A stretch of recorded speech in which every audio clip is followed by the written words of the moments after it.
Well, from one controversial issue to the next at the state capitol, Montana legislators heard two House bills which would create restrictions on transgender youth yesterday.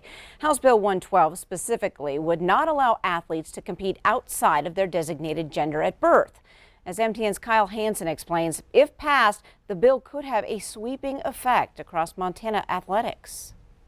The biggest issue for us would be MSU hosting football playoffs because we have such a long tradition of hosting those, as well as now MSU, that if we did have this bill in effect, I can only guess that the NCAA would still hold to what they have done in the past and really have to look at whether they can host those events in the state of Montana. If this bill was passed, its effects would be wide-ranging. According to Associate AD Gene Gee, Montana could face similar repercussions from the NCAA that North Carolina did in 2016, meaning NCAA-hosted events would likely not be allowed to be hosted in Montana, including things like football playoffs and more. In this case, we have a couple of policies in play. We have the overarching philosophy of the NCAA of being inclusive, promoting diversity, the championship hosting policy that looks specifically at those same issues and then providing a safe environment for all to participate. In college athletics, our goal is to be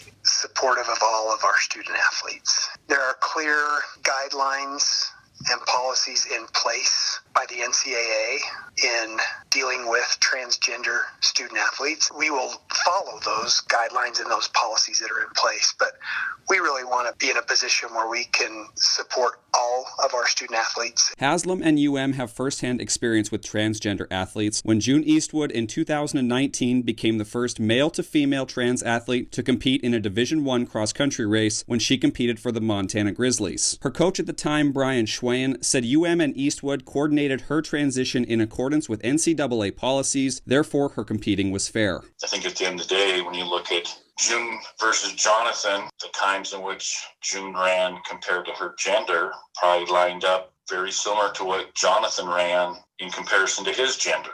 So was it unfair? No, the assumption is that for that case, it was unfair. College organizations like the NCAA and NAIA have policies that allow trans athletes to compete. Meanwhile, the Montana High School Association does not have any current policy. In the case of Eastwood, Schwayen said her transition wasn't about finding a competitive edge, as some suggest. June's first choice was to become a female. June's second choice was to compete. It wasn't reverse. It wasn't, I want to compete first, so I'm going to become a female to compete.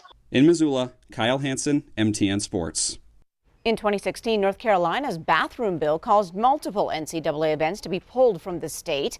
After the bill was repealed in 2017, championship and NCAA hosted events once again returned to the state.